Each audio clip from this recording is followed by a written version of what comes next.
ਹਰਿਆਣਾ ਦੇ Jind railway junction ਤੋਂ ਦੇਸ਼ ਦੀ ਪਹਿਲੀ ਹਾਈਡਰੋਜਨ ਟ੍ਰੇਨ ਦੀ ਸ਼ੁਰੂਆਤ ਨੂੰ ਭਾਰਤੀ ਰੇਲਵੇ ਅਤੇ ਸਵੱਛ ਊਰਜਾ ਦੇ ਖੇਤਰ ਦੇ ਵਿੱਚ ਇੱਕ ਨਵੇਂ ਆਯੁੱਗ ਦੀ ਸ਼ੁਰੂਆਤ ਮੰਨਿਆ ਜਾ ਰਿਹਾ ਹੈ। ਪ੍ਰਧਾਨ ਮੰਤਰੀ ਨਰਿੰਦਰ ਮੋਦੀ ਨੇ ਇਸ ਨੂੰ ਹਰੀ ਝੰਡੀ ਦਿਖਾ ਕੇ ਰਵਾਨਾ ਕੀਤਾ ਹੈ। ਇਸ ਮੌਕੇ ਹਰਿਆਣਾ ਦੇ ਮੁੱਖ ਮੰਤਰੀ ਨਾਇਬ ਸਿੰਘ ਸੈਣੀ ਨੇ ਇਸ ਨੂੰ ਸਿਰਫ ਇੱਕ ਰੇਲ ਪ੍ਰੋਜੈਕਟ ਨਹੀਂ ਸਗੋਂ ਵਿਕਸਿਤ ਭਾਰਤ ਦੇ ਸੰਕਲਪ, ਆਤਮ ਨਿਰਭਰ ਭਾਰਤ ਦੇ ਆਤਮ ਵਿਸ਼ਵਾਸ ਅਤੇ ਭਵਿੱਖ ਦੀ ਦਿਸ਼ਾ ਦੇ ਵਿੱਚ ਚੁੱਕਿਆ ਗਿਆ ਇੱਕ ਇਤਿਹਾਸਕ ਕਦਮ ਦੱਸਿਆ। उन्होंने कहा कि यह प्राप्ति भारत की तकनीकी समर्था, वातावरण सुरक्षा प्रति वचनबद्धता और नवीनता आधारित विकास मॉडल का प्रतीक है। जींद तो शुरू होया हरित भविख का सफर। देश की पहली हाइड्रोजन ट्रेन बनी विकसित भारत के संकल्प का प्रतीक। मुख्यमंत्री नायब सिंह सैनी का बयान, ये सिर्फ ट्रेन नहीं, ग्रीन एनर्जी, आत्मनिर्भरता, नवी तकनीक की दिशा दे विच इतिहासक छलांग। प्रोग्राम ਨੂੰ ਸੰਬੋਧਨ ਕਰਦਿਆਂ ਮੁੱਖ ਮੰਤਰੀ ਨਾਇਬ ਸਿੰਘ ਸੈਣੀ ਨੇ ਕਿਹਾ ਕਿ ਜੀਂਦ ਦੀ ਪਵਿੱਤਰ ਧਰਤੀ ਤੋਂ ਵਿਕਸਿਤ ਭਾਰਤ ਦੇ ਵਿਕਾਸ ਯਾਤਰਾ ਦੇ ਵਿੱਚ ਇੱਕ ਸੁਨਹਿਰੀ ਅਧਿਆਇ ਜੁੜ ਰਿਹਾ ਹੈ।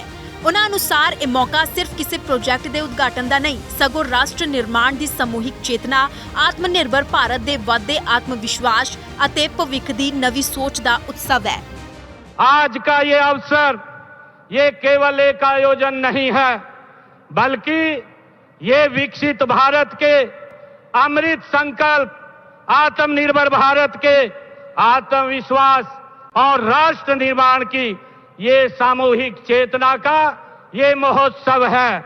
माननीय प्रधानमंत्री जी, आज आपके कर कमलों से केवल परियोजनाओं का लोकार्पण और शिलान्यास नहीं हो रहा, बल्कि विकसित भारत की विकास यात्रा में एक स्वर्णिम अध्याय आज जींद की इस पवित्र भूमि से जुड़ रहा है। आने वाली पीढ़ियां इस दिन को केवल एक तिथि के रूप में नहीं, बल्कि उस ऐतिहासिक क्षण के रूप में याद करेंगी। उन्होंने कहा कि आने वालियां पीढ़ियां इस दिन ਨੂੰ सिर्फ एक तारीख वजों नहीं सगों उस इतिहासक पल वजों याद रखणगियां ਜਦੋਂ हरियाणा तो हरित ऊर्जा आधारित आवाजाई की नवी दिशा ने गति फड़ी। सीएम सैनी ने हरियाणा के जींद ਨੂੰ देश की पहली हाइड्रोजन ट्रेन देने के लिए धन्यवाद किया। यशस्वी प्रधानमंत्री जी, आपके दूरदर्शी नेतृत्व और ग्रीन एनर्जी के संकल्प का ही परिणाम है कि आज आपने देश की पहली हाइड्रोजन ट्रेन का गौरव हरियाणा को दिया है, हमारे जींद को दिया है। मैं इसके लिए आपका दिल से आभार व्यक्त करता हूं।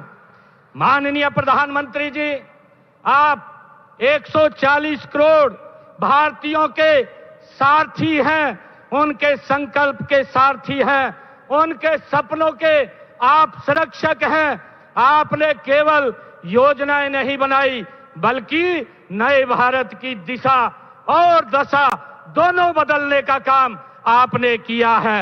आपने केवल विकास की इमारतें नहीं खड़ी की हैं, बल्कि आने वाली पीढ़ियों का भविष्य आपने गढ़ा है। ग्रीन एनर्जी दे विच हरियाणा दी वादी अगुवाई वाली भूमिका। मुख मंत्री सैनी ने कहा कि देश की पहली हाइड्रोजन ट्रेन की मेजबानी का मौका मिलना हरियाणा के लिए माण वाली गल है। उन्होंने इसनूं सूबे दे लई एक वड्डी प्राप्ति दस्सिया अते कहा कि इस दे नाल हरियाणा स्वच्छ ऊर्जा आधारित आवाजाई अते आधुनिक तकनीक के खेतर दे विच मोहरी राज्यां दी श्रेणी दे विच होर मजबूत होके उभरेगा।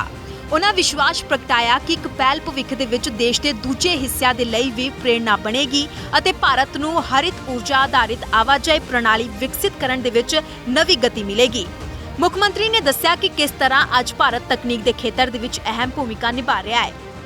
एक समय था जब दुनिया से भारत तकनीक मांगता था, परंतु आज भारत दुनिया की तकनीक अपनाना चाहता है। साथियों, आज दुनिया भारत की तकनीक को अपनाना चाहती है।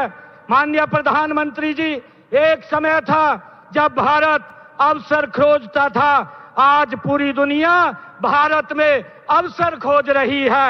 एक समय था जब दुनिया पूछती थी क्या भारत कर पाएगा, लेकिन आज पूरी दुनिया कह रही है यह नए युग का भारत है, यह आत्मविश्वास से भरा भारत है, यह मोदी की गारंटी वाला भारत है जो केवल करके दिखाने में विश्वास नहीं रखता, बल्कि हर क्षेत्र में नए नए कीर्तिमान स्थापित करके पूरी दुनिया के लिए नए मानक भी तय करता है।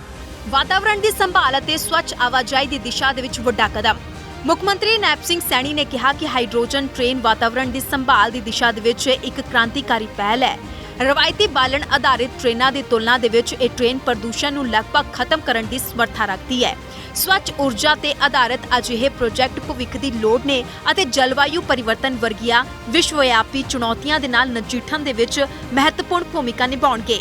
ਹਰਿਤ ਊਰਜਾ ਨੂੰ ਉਤਸ਼ਾਹਿਤ ਕਰਕੇ ਭਾਰਤ ਟਿਕਾਊ ਵਿਕਾਸ ਦੇ ਆਪਣੇ ਟੀਚੇ ਨੂੰ ਮਜ਼ਬੂਤ ਕਰ ਰਿਹਾ ਹੈ। ਮੁੱਖ ਮੰਤਰੀ ਸੈਣੀ ਨੇ ਦੱਸਿਆ ਕਿ ਪ੍ਰਧਾਨ ਮੰਤਰੀ ਨੇ ਹਰਿਆਣਾ ਨੂੰ 15,000 ਕਰੋੜ ਤੋਂ ਵੱਧ ਦੇ 9 ਪ੍ਰੋਜੈਕਟਾਂ ਦਾ ਤੋਹਫਾ ਦਿੱਤਾ। ਪਹਿਲਾਂ ਵੀ ਉਹ 71,000 ਕਰੋੜ ਤੋਂ ਵੱਧ ਦੇ ਪ੍ਰੋਜੈਕਟ ਹਰਿਆਣਾ ਨੂੰ ਦੇ ਚੁੱਕੇ ਨੇ। ਡਬਲ ਇੰਜਨ ਵਾਲੀ ਸਰਕਾਰ ਦੇ ਵਿੱਚ 12 ਸਾਲਾਂ ਦੇ ਵਿੱਚ ਕੇਂਦਰ ਦੀਆਂ ਯੋਜਨਾਵਾਂ ਦੇ 7 ਲੱਖ ਕਰੋੜ ਤੋਂ ਵੱਧ ਦੀ ਰਾਸ਼ੀ ਵਿਕਾਸ ਦੇ ਲਈ ਹਰਿਆਣਾ ਨੂੰ ਮਿਲੀ ਹੈ। ਕੀ ਹੈ ਹਾਈਡਰੋਜਨ ਟ੍ਰੇਨ ਦੀ ਖਾਸੀਅਤ? ਦੇਸ਼ ਦੀ ਪਹਿਲੀ ਹਾਈਡਰੋਜਨ ਟ੍ਰੇਨ ਅਤੀ ਆਧੁਨਿਕ ਫਿਊਲ ਸੈੱਲ ਤਕਨੀਕ ਤੇ ਆਧਾਰਿਤ ਹੈ।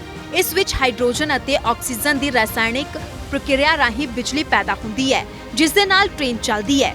ਇਸ ਪ੍ਰਕਿਰਿਆ ਦੇ ਦੌਰਾਨ ਧੂਏ ਜਾਂ ਕਾਰਬਨ ਨਿਕਾਸ ਦੀ ਬਜਾਏ ਸਿਰਫ ਜਲ ਵਾਸ਼ਪ ਅਤੇ ਪਾਣੀ ਨਿਕਲਦਾ ਹੈ, ਜਿਸ ਦੇ ਨਾਲ ਇਹ ਵਾਤਾਵਰਣ ਦੇ ਲਈ ਬਹੁਤ ਅਨੁਕੂਲ ਆਵਾਜਾਈ ਪ੍ਰਣਾਲੀ ਬਣ ਜਾਂਦੀ ਹੈ। ਇਹ ਟ੍ਰੇਨ ਜੀਂਦ ਅਤੇ ਸੋਨੀਪਤ ਵਿਚਕਾਰ ਚਲਾਈ ਜਾਵੇਗੀ। 10 ਕੋਚਾਂ ਵਾਲੀ ਇਹ ਟ੍ਰੇਨ ਲਗਭਗ 99 ਕਿਲੋਮੀਟਰ ਦੀ ਦੂਰੀ ਤੈਅ ਕਰੇਗੀ ਅਤੇ ਰਸਤੇ ਦੇ ਵਿੱਚ 14 ਸਟੇਸ਼ਨਾਂ ਤੇ ਰੁਕੇਗੀ। ਇਸ ਦੀ ਵੱਧ ਤੋਂ ਵੱਧ ਸੰਚਾਲਨ ਗਤੀ 75 ਕਿਲੋਮੀਟਰ ਪ੍ਰਤੀ ਘੰਟਾ ਨਿਰਧਾਰਿਤ ਕੀਤੀ ਗਈ ਹੈ, ਜਦੋਂ ਕਿ ਟੈਸਟਿੰਗ ਦੇ ਦੌਰਾਨ ਇਸਨੇ 120 ਕਿਲੋਮੀਟਰ ਪ੍ਰਤੀ ਘੰਟੇ ਦੀ ਰਫ਼ਤਾਰ ਹਾਸਲ ਕੀਤੀ। ਆਮ ਯਾਤਰੀਆਂ ਦੀ ਸਹੂਲਤ ਨੂੰ ਧਿਆਨ ਦੇ ਵਿੱਚ ਰੱਖਦੇ ਹੋਏ ਇਸ ਦਾ ਕਿਰਾਇਆ ਵੀ ਸਧਾਰਨ ਸ਼੍ਰੇਣੀ ਦੇ ਵਿੱਚ ਰੱਖਿਆ ਗਿਆ ਹੈ। ਹਰਿਤ ਤਕਨੀਕ ਦੇ ਨਾਲ ਆਤਮ ਨਿਰਭਰ ਭਾਰਤ ਨੂੰ ਮਿਲੀ ਨਵੀਂ ਮਜ਼ਬੂਤੀ। ਮੁੱਖ ਮੰਤਰੀ ਸੈਣੀ ਨੇ ਕਿਹਾ ਕਿ ਆਧੁਨਿਕ ਤਕਨੀਕ ਅਤੇ ਸਵਦੇਸ਼ੀ ਨਵੀਨਤਾ ਦੇ ਸੁਮੇਲ ਦੇ ਨਾਲ ਭਾਰਤ ਵਿਸ਼ਵ ਪੱਧਰ ਤੇ ਨਵੀਂ ਪਛਾਣ ਬਣਾ ਰਿਹਾ ਹੈ।